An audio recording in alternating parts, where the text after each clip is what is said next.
À votre avis, j'ai craqué? Ouais, un petit peu. Bon, on va parler forcément de mes achats de Quai du Polar, vous vous en doutez. Donc, vous vous en doutez, avec cette vidéo, j'ai craqué, bien évidemment. J'ai acheté un total de... je crois que j'ai acheté un total de 18 livres. Oui, c'est ça, 18 livres, mais il y en a deux que j'ai déjà lus, donc en fait c'est parce que je les avais en audio ou alors on me les avait prêtés et j'avais envie de les garder. Donc du coup, dans ma palle, ça fait un plus 16, c'est énorme, je sais, ça va en choquer certains, je sais. Ma palle est à 336, si je vous dis pas de bêtises, attendez, je vérifie au cas où quand même. C'est ça, ma palle est à 336. Je sais, j'ai beaucoup craqué. Alors, c'était voulu en soi parce que il y a certains livres, franchement, je regrette pas du tout. En fait, il y en a certains, je me suis dit, oh, j'aurais pu m'en passer. Mais vraiment contente de tous mes achats. Donc voilà. Je vais vous les présenter et je vais aussi vous donner les résumés. Comme ça, si jamais ça vous intéresse, je suis désolée, j'enlève les petits bouts de fleurs. Je pense que vous le verrez dans la vidéo vlog de la semaine dernière, du coup, quand vous verrez cette vidéo. Je sais pas si je publie d'abord mes achats de Quai du Polar ou si je publie le vlog de la semaine dernière avant. Donc voilà, mais grosso modo, j'ai fait une ouverture d'un petit colis que j'ai commandé et il y avait des fleurs séchées dedans. Voilà. Donc, pour ce qui est du polar, où on a le point spécial aussi par rapport au polar et donc à qui est du polar. J'ai acheté le tote bag, je ne sais pas où. Donc voilà, du coup, on va déjà commencer par les goodies. Donc j'ai... Ah, attendez, hop, je vais enlever le papier. Donc à faire. Je me suis pris le cahier Quai du Polar. Au départ, je disais à Justine, ouais, j'en ai plein des cahiers, je vais pas les prendre, je vais pas les prendre.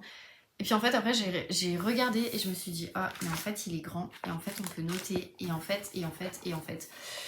Et en fait, je l'ai pris. Voilà. Donc, c'est le cahier de la 21e édition. Il est comme ça. Franchement, j'aime beaucoup.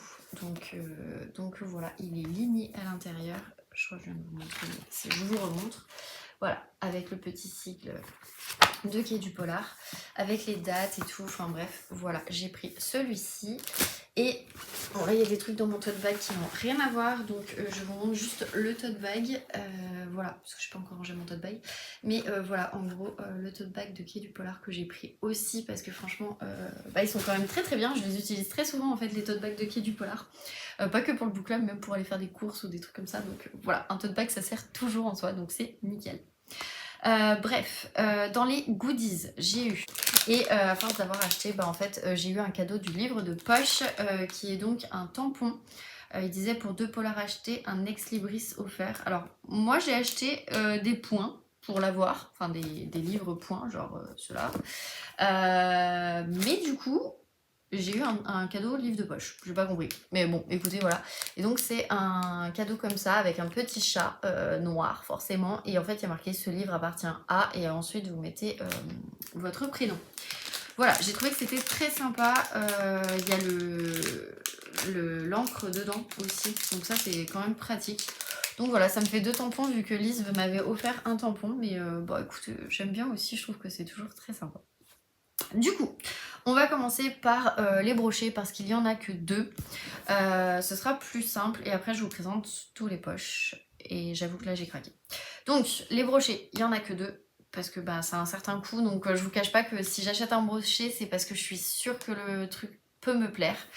Voilà. Donc le premier c'est Les morsures du silence de Johanna Gustafsson, forcément. Franchement, je suis trop contente de l'avoir fait parce que du coup, j'étais la dernière de la file et en fait, c'est passé crème et tout et j'ai réussi à la faire et je vous cache pas que c'était très compliqué parce que ma copine Justine a attendu une première fois le matin et puis on lui a dit, là, au bout d'1 heure, en fait, elle part donc ça sert à rien d'attendre. Et en fait, elle est quand même restée un peu plus longtemps et du coup, elle a quand même pu faire et du coup, c'était top.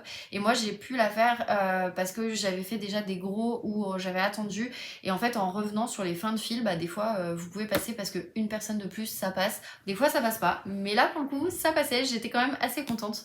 Donc voilà. Pourquoi je lui ai pris? Tout simplement parce que j'ai adoré l'île de Yule. Donc forcément, voilà, j'ai eu un gros craquage sur cette autrice. Les deux Yule en plus je l'avais pris aussi en grand format et ce qui fait que voilà j'ai trop envie de le lire. Donc ils mettent Johanna Gustafsson, donc elle est prix Polar Plus, sélection 2025 et déjà 300 000 lecteurs conquis. Donc voilà, non, moi je ne garde pas les trucs. Là ils disent quoi? Non, c'est l'histoire de Johanna Gustafsson.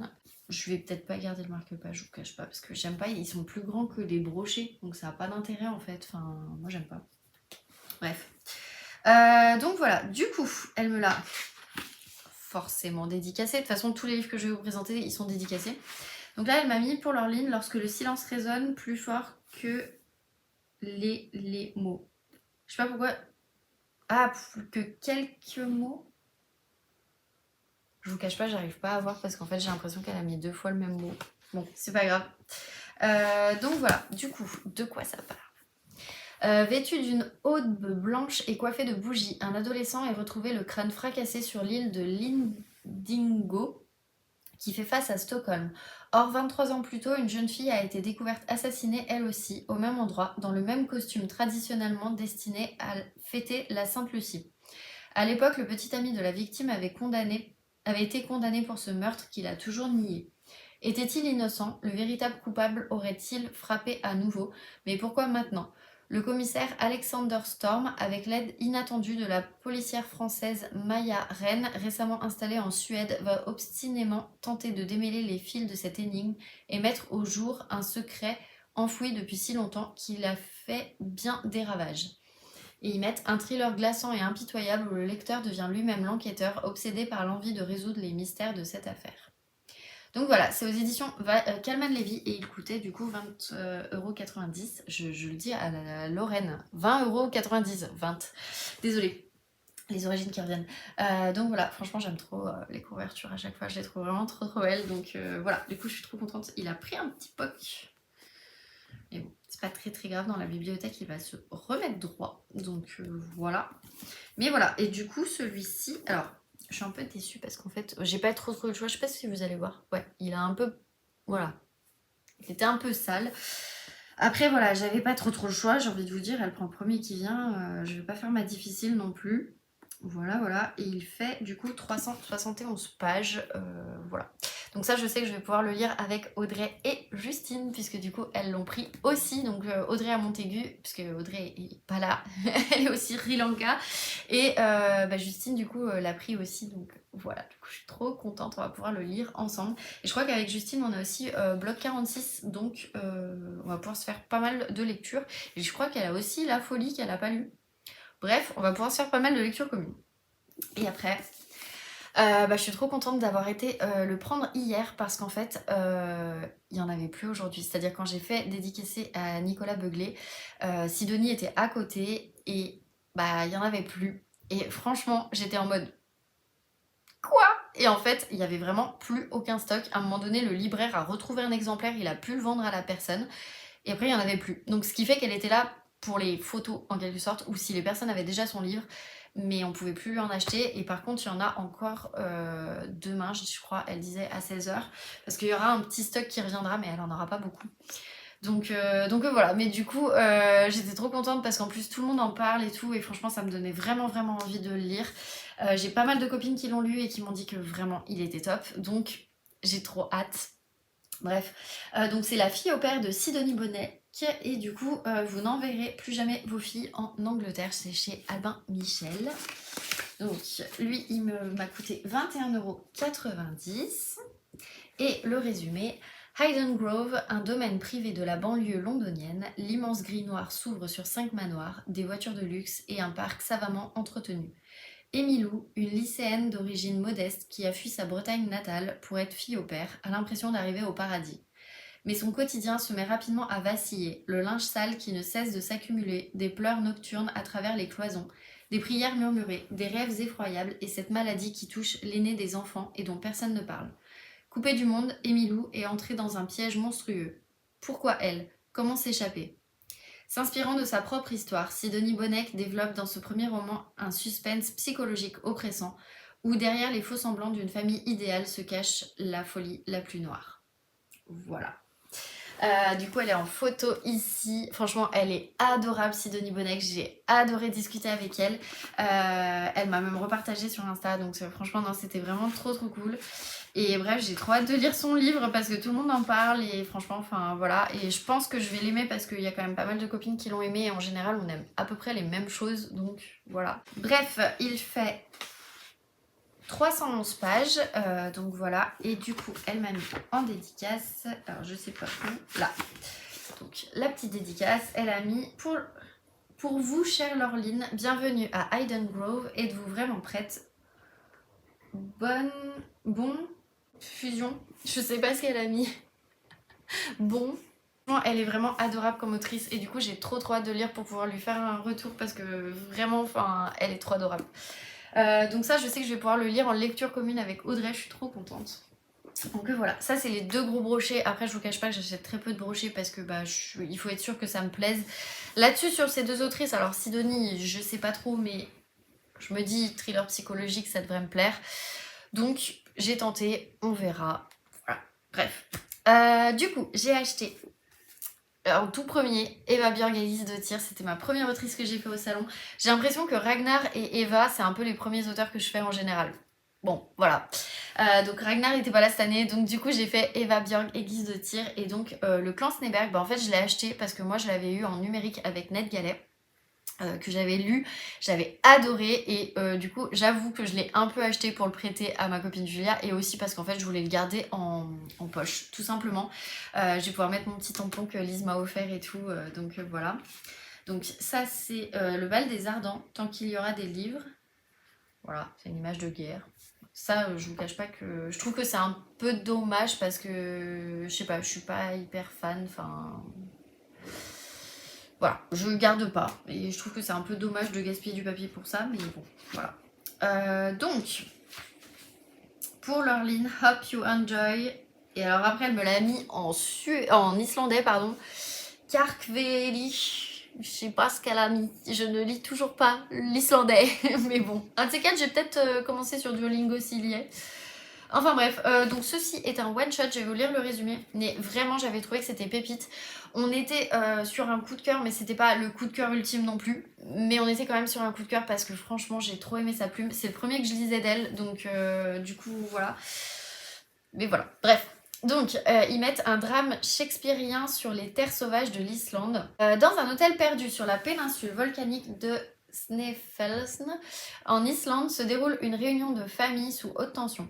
Celle des Sneberg, le clan le plus riche du pays. Alors que le temps se détériore et que l'alcool coule à flot, alors ça je vous confirme, l'alcool coule vraiment à flot, vous allez en voir un peu de partout, dans tout le long du livre, l'un d'eux disparaît. L'inspecteur Sévar est dépêché sur place. Entre mensonges et faux semblants, le danger ne se trouverait-il pas à l'intérieur de l'hôtel.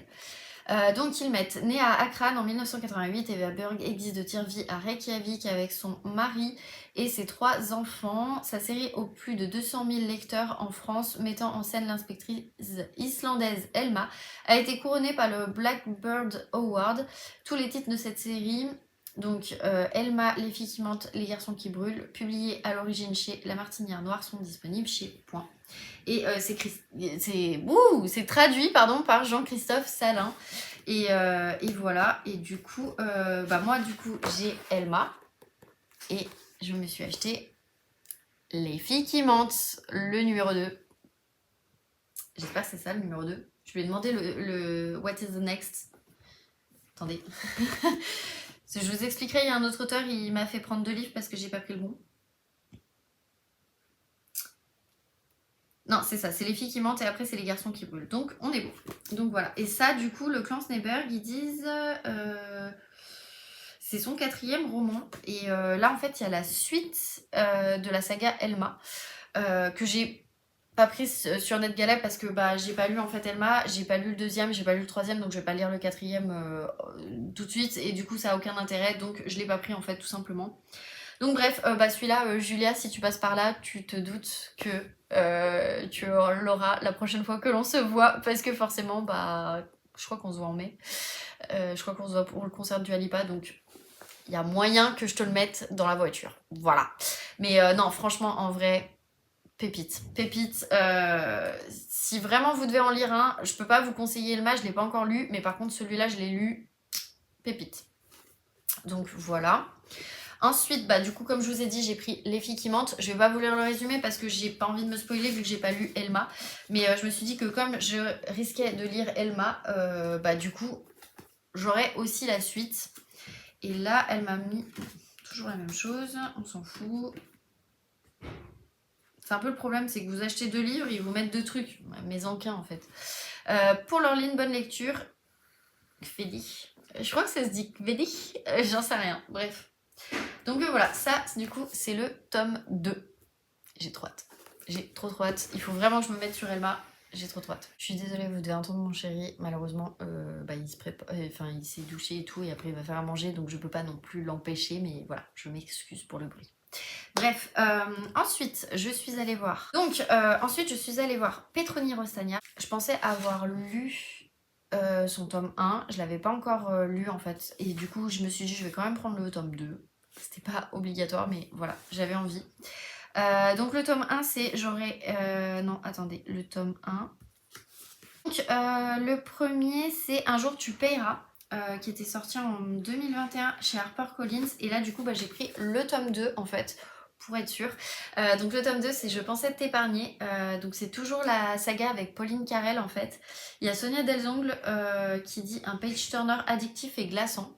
Et HarperCollins poche du coup forcément. Donc elle me l'a dédicacé, elle m'a mis pour Laureline à ce beau sourire au quai du polar. C'est gentil. Plongée dans une enquête qui n'épargnera personne avec mes héroïnes de cœur, Alexandre et Pauline. Voilà. Donc je l'ai pris parce que valeur sûre, je suis sûre d'aimer, donc voilà. Et après, alors on disait avec Justine c'est chiant parce que maintenant ils impriment en fait les bandeaux directement. Je peux comprendre quand c'est imprimé, mais bon, voilà, ça m'embête un peu, c'est moche, je trouve, mais bon, bref. Il est donc prix du cognac du meilleur roman francophone 2022. Oui, d'ailleurs, je vous lis pas le résumé de celui-là parce que c'est un tome 2 et que j'ai pas lu le tome 1, forcément. C'est J'aurais aimé te tuer, donc c'est un one-shot. Du coup, je disais, une fois que le bruit est terminé, c'est un one-shot et en fait, je lui ai demandé pourquoi, enfin, lequel des 2 one-shots elle me conseillait qui était en poche. Parce qu'il y avait aussi son brochet, mais bon, je crois que c'était une suite, donc bref, voilà, j'ai pas pris. Mais par contre, du coup, je lui ai posé la question. Et en fait, au vu du résumé, celui-ci m'a plus intéressé que l'autre. Je dis pas que je lirai pas l'autre, mais celui-ci m'a quand même plus intéressé. Et Justine me l'avait conseillé aussi, donc voilà, en général, on a tendance quand même à aimer les mêmes choses.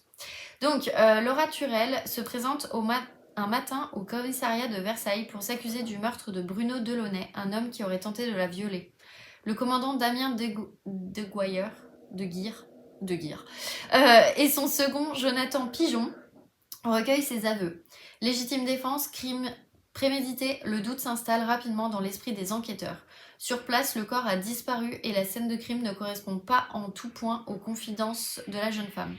De Guire et Pigeon commencent à entrevoir la complexité de l'affaire et s'interrogent sur les motivations de Laura. Quelle blessure se cache derrière sa froideur et sa détermination ? Pour quelles raisons obscures chercherait-elle à manipuler l'enquête ? Et donc le progrès a mis impossible de lâcher ce nouvel opus une fois commencé, tant l'histoire est ficelée de façon machiavélique. Voilà. Franchement, il m'a trop donné envie, donc forcément, oui, j'ai craqué, hein, voilà, donc voilà. Bref, je vous devais en prendre qu'un, j'en ai pris 2. Voilà. Ensuite, je suis allée voir Monsieur Druard, je sais plus où il est là, pour faire signer Cinabre, forcément, aussi gros coup de cœur, je vous recommande, mais vraiment, la fin est juste exceptionnelle, moi je ne l'ai pas vu arriver, et du coup je lui ai un peu demandé, donc pour ceux qui ont déjà lu le livre, ça vous spoile pas, mais je vous dis juste, je lui ai demandé pourquoi une fin comme ça, et s'il y aurait potentiellement une suite. Et il m'a dit que grosso modo tous ces livres s'inscrivent dans un univers et que cet univers, il va y avoir des trucs qui vont être en lien à droite, à gauche, on va retrouver des fois des personnages, des machins, des trucs. Il y a des petits trucs et ça s'inscrit vraiment dans un univers. Donc voilà, du coup il n'y aura pas vraiment de suite. Et franchement j'ai trop aimé. C'était Justine qui me l'avait recommandé et franchement j'étais trop contente. Elle l'avait lu je crois dans le cadre du jury HarperCollins Noir, donc voilà. Et donc là ils mettent, il a mis pardon, pour Oui, pour Laureline, invitation pour une nuitée dans l'hôtel Ferdinand, frissonnante lecture. Donc j'ai trouvé ça trop bien. Il est hyper adorable en plus, Nicolas Druard. Franchement, c'est quelqu'un trop gentil, très timide, mais vraiment trop gentil. Et je savais pas quoi lui prendre. Il m'a un peu pitché Toulouse et du coup j'ai pris celui-ci parce que j'en avais plus à lire de lui. J'avais hésité avec Nuit Blanche, j'avais hésité avec l'Instinct et j'avais hésité avec l'Enclave. Je savais pas trop et en fait quand il m'a pitché celui-là je me suis dit allez go, je sais que moi ça va me faire frissonner parce que se retrouver enfermé dans un zoo, tout ce genre de choses et tout. Voilà, bref, c'est une sorte de huis clos mais un peu ouvert, mais voilà, j'ai trouvé que c'était quand même plutôt pas mal. Donc j'ai pris l'Instinct et du coup il y a marqué on ne naît pas ogre, on le devient. Donc toujours chez HarperCollins. Et je vais vous lire le résumé. Donc un zoo niché dans les Pyrénées et au sommet d'un plateau brumeux, 4 chalets prisés par les touristes en quête de nature. On s'isole ici pour souffler, se retrouver, profiter d'un cadre grandiose. En ce week-end de Toussaint, ils sont 7, mais quelque chose dissonne dans ce décor sans faute. Le cri lancinant des oiseaux, l'orage qui vient, cet arbre barrant le seul accès au village, l'imagination qui s'emballe, car nul ne l'ignore, un homme s'est suicidé en se jetant dans la fosse aux ours 2 ans plus tôt. Et cet acte d'une violence inouïe s'est soldé par la mise à mort de l'animal et la fermeture du parc, rouvert depuis peu. Depuis quelques heures, il n'en restera que 6 et ce qui devait être une parenthèse hors du temps se transformera en un compte à rebours macabre. Donc la Dépêche du Midi a mis Nicolas Druard s'installe durablement dans le peloton des meilleurs auteurs de polar français. Et Lara Carteret de librairie L'Armitière a mis à emporter partout avec soi et si possible à lire sous un ciel d'orage pour une meilleure immersion. Voilà, donc forcément j'ai craqué, voilà. Je suis trop contente, il a été vraiment trop top cet auteur. Alors j'ai oublié de vous donner les pages de chacun. Attendez, je vais vous le donner quand même. Donc celui-ci, il fait 382 pages et la dédicace qui est quand même plus important. Il m'a mis pour Laureline un week-end entre prédateurs, frissonnante lecture. Donc voilà. Du coup, celui-ci de Petroni Rostagna, il fait 250 pages et celui-ci, donc je pense être épargné, il fait 283 pages. J'avais déjà fait une bonne partie des auteurs. Et puis alors après, c'est un peu parti en live parce que j'avais un peu plus de temps. Je suis allée voir Lisa Gardner parce que vous savez, j'ai lu Preuve d'amour que ma belle-sœur m'avait prêté, que j'ai adoré, je l'ai trouvé vraiment pas mal, surtout la fin. J'avais trouvé qu'il y avait quand même des longueurs, c'était pas un coup de cœur. Mais voilà, donc lui il faisait 520 pages. Je vais vous lire rapidement le résumé pour vous rafraîchir la mémoire pour ceux qui ne connaissent pas. Donc Tessa Leoni, officier de police respecté, a abattu son mari en lui tirant 3 balles dans le corps avec son arme de service. Elle ne supportait plus la violence de ce dernier. C'est la version qu'elle donne à l'inspectrice Didi Warren lorsque celle-ci arrive sur les lieux. Mais si les bleus sur le visage de la jeune femme sont irréfutables, il y a une chose que Didi Warren ne s'explique pas. Sa petite fille de 6 ans a disparu et Tessa reste évasive à ce sujet. Que cherche-t-elle à cacher? Les 2 femmes vont s'affronter pour une même cause, la survie de l'enfant. Plus poignant que jamais, le nouveau suspense de Lisa Gardner, best-seller aux États-Unis, nous plonge au cœur du mensonge avec un talent vertigineux. Voilà. Donc ça franchement j'avais beaucoup aimé, donc du coup je l'ai racheté en fait pour moi et je l'ai fait dédicacer. Donc Julia, si jamais tu passes par là et que tu le veux, je te le passe parce que assez psychologique j'ai trouvé quand même, pas que, mais quand même assez psychologique et pas mal de rebondissements, j'ai bien aimé. Et donc tout Laureline enjoy Lisa Gardner. Ce qui fait que moi je lui ai fait dédicacer mon exemplaire de Famille Parfaite que j'avais acheté et du coup elle m'a mis best pour Laureline best Lisa Gardner. Je vais vous lire le résumé parce que techniquement ça c'est censé être le tome 2 de celui-ci. Non, je vous lis pas le résumé parce que j'ai peur de vous spoiler en fait celui-ci sur certains aspects, je suis pas trop sûre, je l'ai pas lu en fait donc voilà. Dans le doute. Mais en tout cas, ça c'est le tome 2 de la saga Tessa Leoni, mais par contre c'est pas forcément le tome 2 de la saga Didi Warren, puisque du coup Didi Warren a sa fameuse saga, je vais y arriver, et du coup c'est celle-ci, c'est Sauver sa peau, donc c'est le premier en fait qui est sorti dans la saga. forcément. Et elle m'a mis So nice to meet you, Lisa Garner. Voilà, donc elle a écrit tout ça, hein, autant vous dire, voilà. Mais ça, c'est le tout premier de Didi Warren. Et avec Pauline, on avait envie de vraiment relire les Didi Warren, donc on s'est mis là-dedans. Donc Sally, Cindy, Lucille. Depuis l'enfance, Annabelle Granger s'est habituée à devoir changer brusquement de prénom, de nom, de maison, de ville, d'histoire, sans que ses parents lui donnent la moindre explication. Bien plus tard, la découverte dans une chambre souterraine de l'ancien hôpital psychiatrique de Boston, des cadavres de 6 fillettes fait la une des journaux. L'une d'elles porte un médaillon au nom d'Annabelle Granger. L'heure n'est plus à la fuite et Annabelle décide de sortir enfin de l'ombre. Mais le tueur est toujours aux aguets, il l'attend, depuis 25 ans. Le début surprenant d'un suspense qui ne l'est pas moins, une enquête menée par l'inspectrice Didi Warren que l'on retrouve dans la maison d'à côté, Grand Prix des lectrices de L 2011. Oui, parce qu'il est sorti il y a un petit bout de temps quand même celui-ci. Et du coup, il fait 499 pages à une page près. J'aurais pu le mettre dans Je sors les pavés de ma palle. Bon bah écoutez, c'est pas grave, je le mets pas, mais ça aurait pu.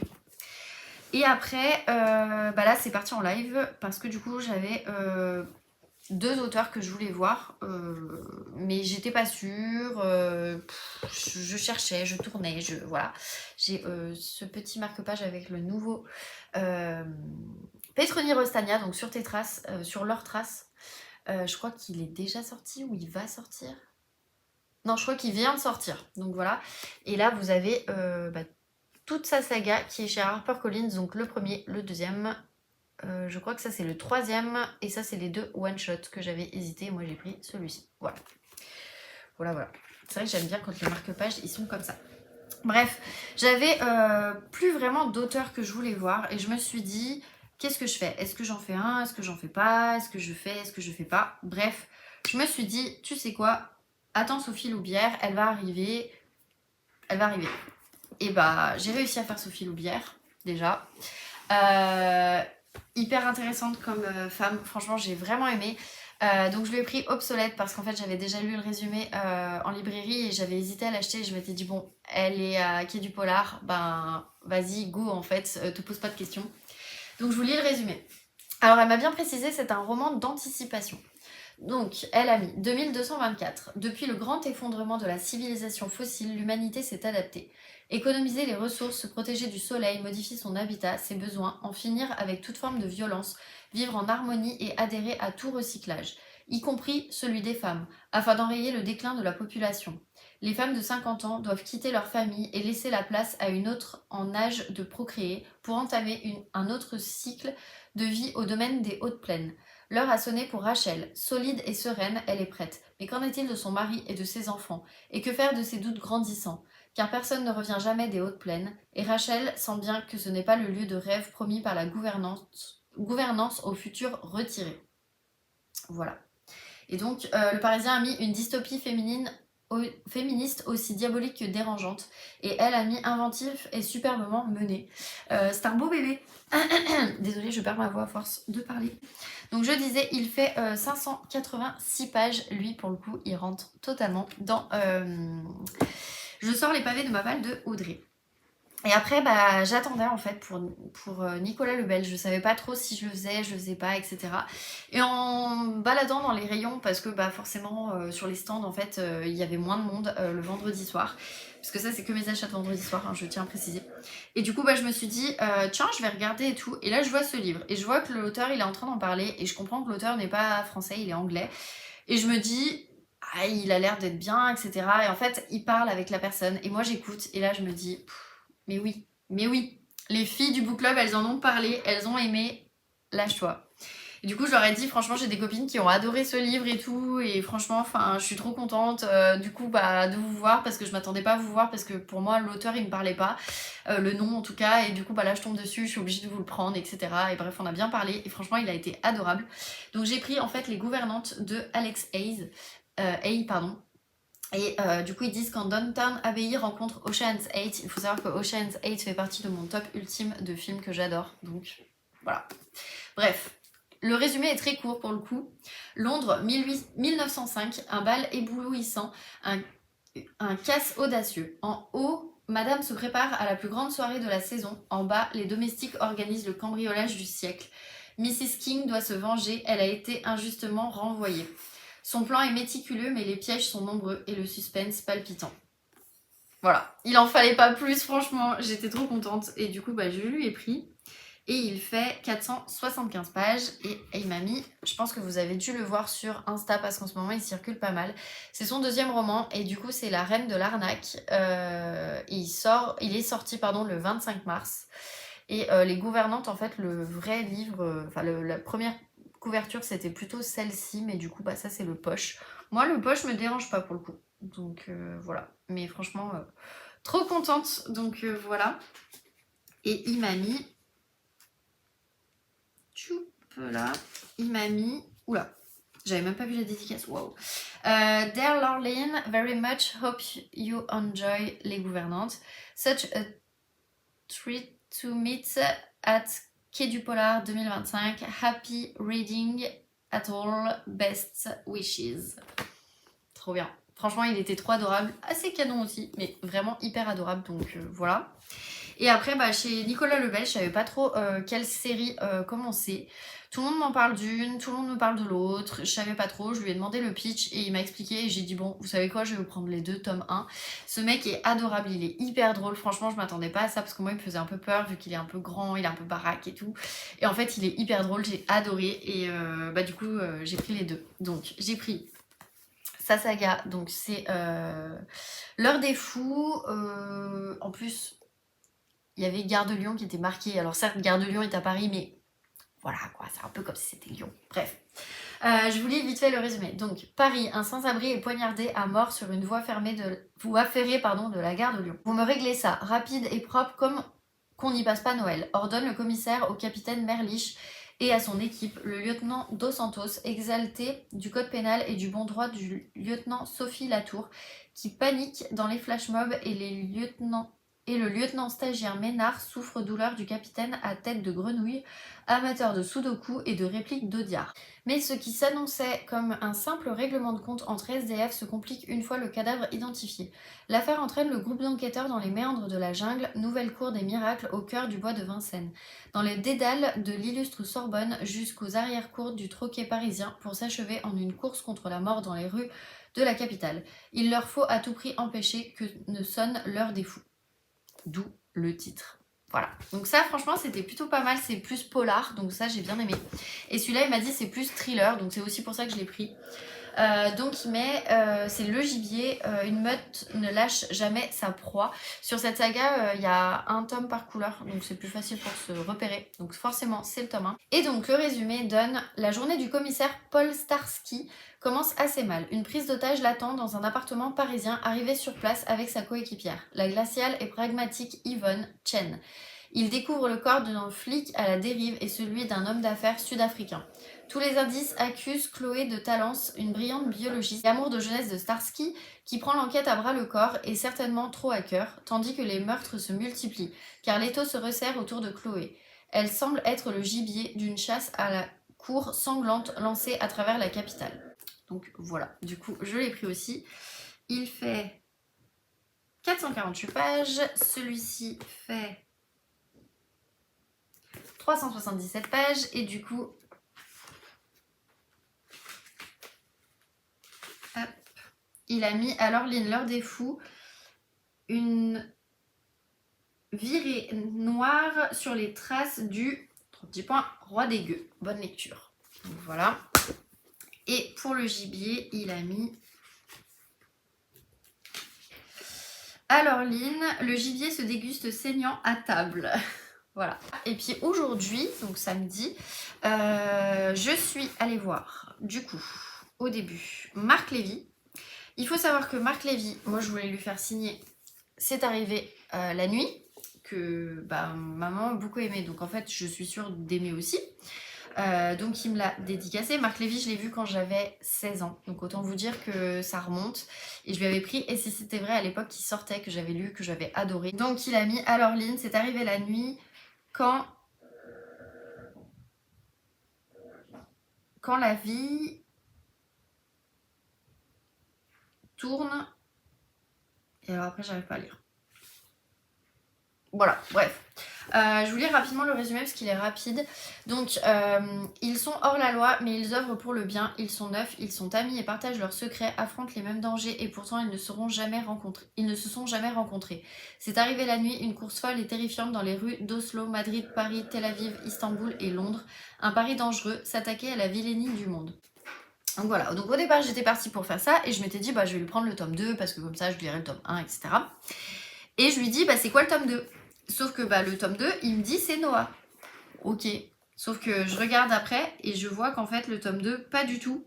C'est le crépuscule des fauves. Sauf qu'il avait déjà commencé à me le dédicacer. Donc j'étais un peu dégoûtée qu'il m'ait pas donné la suite, la bonne suite quoi. Il avait pas l'air d'être à fond en plus, donc bon, j'étais un peu déçue on va dire, mais bon, du coup, donc le tome 2 c'est le crépuscule des fauves et le tome 3 c'est Noah. Et donc j'ai même pas vu ce qu'il a mis en dédicace. Donc là vous avez, parce que c'est la saga des 9. Et il a mis alors Lynn, le crépuscule des fauves, je sais pas quoi, la vie reste libre et belle. Voilà, j'arrive pas à le relire. Bon, voilà, donc ça c'est le tome 2. Et du coup, bah, le tome 3, donc je vous lis pas les résumés parce que sinon je vais me spoiler. Et il a mis... Ah, je vais y arriver. L'aventure continue avec mes amitiés. Alors, voilà. Donc ça, voilà. Donc je voulais en acheter qu'un, j'en ai acheté 2, malheureusement. Puis en plus, je me suis rendu compte chez mes parents que ils sont pas du tout pareils. Donc dans la bibliothèque, ça va pas faire très joli. Mais bon, bah écoutez, tant pis, hein, c'est comme ça. Après, on est allé voir Sarah Stromberg parce que Justine m'a dit ah c'est son premier tome et tout, il vient de sortir en poche, pourquoi pas? Bah ouais, pourquoi pas. En plus, il fait partie de la sélection du prix des lectures des lecteurs HarperCollins Poche en polar en fait, tout simplement. Donc c'est Mauvaise graine de Sarah Stromberg. Il est prix du meilleur polar suédois. Voilà. Et donc le résumé donne, dans la célèbre station de ski suédoise d'Ar, alors c'est très drôle puisque on est en train de voir la série de Vive Casten sur Netflix qui se passe à Ar, donc comme quoi. Alors que les touristes fréquentent les restaurants de luxe, les locaux, eux, se préparent pour la période de chasse et l'obscurité des longs mois d'hiver. Ancienne journaliste reconvertie en professeure dans un lycée de cette région rurale, Vera Bergstrom lutte contre les effets indésirables de la ménopause et contre le mirage d'une vie qui n'a jamais existé. Lorsqu'une femme est retrouvée assassinée dans les bois qui cernent la montagne Arekoutan, elle se laisse convaincre par son ancien patron de rédiger un article. Mais petit à petit, Vera devient obsédée par l'affaire au point de se mettre elle-même en danger. Voilà. Donc, Gilles Medioni de Marie-France a mis Sarah Stromberg invente avec fougue une héroïne attachante, journaliste d'investigation solidaire et dépressive, un best-seller réfrigérant. Et Michael Troadec de Ouest France a mis tous les ingrédients d'un bon polar nordique. Voilà, donc forcément j'ai craqué, hein, voilà, faut dire ce qu'il y a. Après on est allé voir Antoine Renan, trop sympa. Au départ je devais pas lui prendre de livre et en fait il a pitché ses 2 autres one-shots, puisque j'ai déjà l'empathie que j'avais pas encore lu en fait. Pour ça que je voulais pas lui prendre d'autres livres, mais du coup bah en fait il l'a pitché, il l'a trop bien pitché, et du coup j'ai dit bon bah go en fait on y va. Et c'est vraiment pour le sujet en fait que j'ai bien aimé, donc j'ai pris S'adapter ou mourir. Et donc, elle a 17 ans et s'est enfuie de chez sa mère pour se sentir enfin libre. Accompagnée de son petit ami, elle fait escale chez un homme rencontré sur internet, devenu au fil du temps son confident, alors qu'il pourrait bien s'agir du plus abject des monstres. Il a 40 ans et est modérateur pour Livebook, le plus important des réseaux sociaux. Bon, c'est sous-entendu Facebook. Sa mission, supprimer des vidéos interdites du fait de leur caractère choquant, sexuel ou ultra-violent. Dans une société en constante évolution, les destins de ces 2 êtres, si éloignés au départ, finiront par s'entrechoquer. Leur alternative, s'adapter ou mourir. Et donc Télé Loisirs a mis une histoire passionnante et effrayante. L'Est Éclair a mis Antoine Renan ose s'engager, malmener ses personnages, nous faire toucher du doigt la violence du monde. Voilà. Et c'est un beau bébé parce que du coup il fait 629 pages. Donc voilà, lui, il rentre dans le challenge Je sors les pavés de ma palle. Et donc, dernier, où on a fait 3 heures d'attente. Franchement, j'étais limite saoulée. Mais après, c'est bien parce qu'en fait, l'auteur prend vraiment le temps avec les personnes. Il essaye vraiment de s'intéresser, parce qu'il va mettre des dédicaces un petit peu personnalisées. Et du coup voilà, donc je suis trop contente. Donc le Cri que j'avais déjà et que du coup j'ai acheté Complot. Donc Complot forcément je vous lis pas parce que c'est la suite de la série, donc je ne vous le lis pas. Par contre je vous lis le Cri. Donc à quelques kilomètres d'Oslo, l'hôpital psychiatrique de Gaustadt dresse sa masse sombre parmi les pins enneigés. Appelée sur place pour un suicide, l'inspectrice Sarah Geringen pressent d'emblée que rien ne concorde.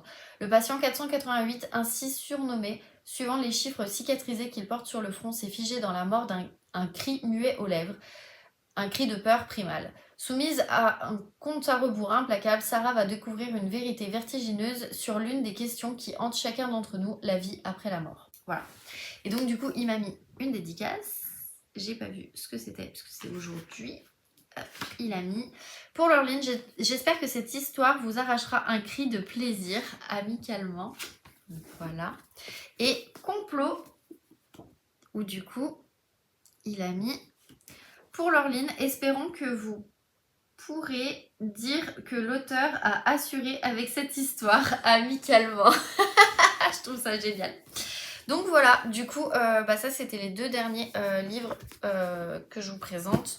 Le dernier rachat, bien évidemment. Je voulais voir Gilles Le Gardinier, mais je suis arrivée trop tard. Il dédicaçait plus et après, en fait, il partait. Donc je voulais faire dédicacer ça à ma tante parce que c'est elle qui me l'a prêté. Donc c'est une chance sur un milliard, mais bon, tant pis. Écoutez, c'est comme ça. Donc voilà, je vous cache pas qu'aujourd'hui c'était un peu dommage parce qu'on a attendu 3 heures en fait pour Nicolas Beuglet et ça nous a complètement cassé l'après-midi. Après on n'avait plus forcément d'auteur donc c'était pas gênant. Ce samedi il y avait beaucoup de monde surtout l'après-midi. Pour Bernard Minier, j'ai laissé tomber, je voulais y aller, mais franchement, c'était trop compliqué. C'est vrai qu'il y a du polar, si vous pouvez le faire, franchement, faut pas avoir peur de la foule, faut pas avoir peur d'être oppressé, faut pas avoir peur d'attendre, faut pas avoir peur de piétiner, parce que sinon, c'est le bordel. Mais en soi, sinon, le lieu est magnifique. Les auteurs sont incroyables et pour une fois j'ai trouvé que c'était plutôt bien organisé. D'habitude c'est vraiment la merde et là franchement j'ai trouvé que c'était quand même mieux organisé, donc un grand merci aux bénévoles si jamais il y en a qui passent par là.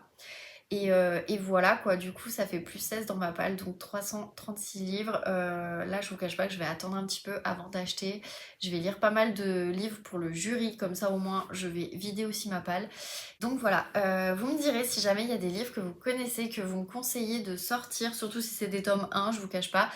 Et voilà, pour le coup, écoutez, c'est tout. Moi franchement j'ai trop aimé faire ce quai du polar. J'ai vu du coup Marie du compte Luciole in Books, j'ai vu Estelle Petite Lectrice, j'ai vu Florence de Flow Books, j'ai vu Cécilia de Cécilia Cherry Blossom, j'ai vu Sophie du Café des Livres avec Claire et Matou, mais alors là je me rappelle plus des comptes, je suis désolée. J'ai vu les filles du book club, j'ai vu forcément ma copine Justine avec qui on a passé 2 jours, franchement c'était top. Hier soir on a mangé avec son chéri et mon chéri du coup au resto. Donc voilà, on a vraiment profité. J'ai vu Ludivine aussi, lecture du chapitre. J'ai pas vu Inès, je suis un peu déçue, j'ai pas vu Laurie, voilà, il y a 2-3 personnes que je voulais voir et que j'ai pas pu voir malheureusement, mais bon écoutez c'est aussi le jeu de Quai du Polar, donc voilà. En tout cas franchement c'était encore une fois une très belle édition et je suis contente de n'avoir fait que 2 jours. Demain c'est journée en famille, donc voilà, c'est pour ça que du coup j'avais arrêté le vlog un peu plus tôt. Je sais pas si je vous fais d'abord cette vidéo en premier ou si je fais le vlog, mais en tout cas les 2 vidéos sortiront dans la même semaine, ça pas de doute là-dessus parce que j'ai une petite semaine de boulot, donc tout va bien. Donc voilà, bref, et écoutez, je vous laisse là. Je vous remercie en tout cas de m'avoir suivi. N'hésitez pas à mettre des petits pouces, ça fait toujours plaisir. Des petits commentaires aussi, n'hésitez pas. Et puis on se retrouve dans la prochaine vidéo la semaine prochaine.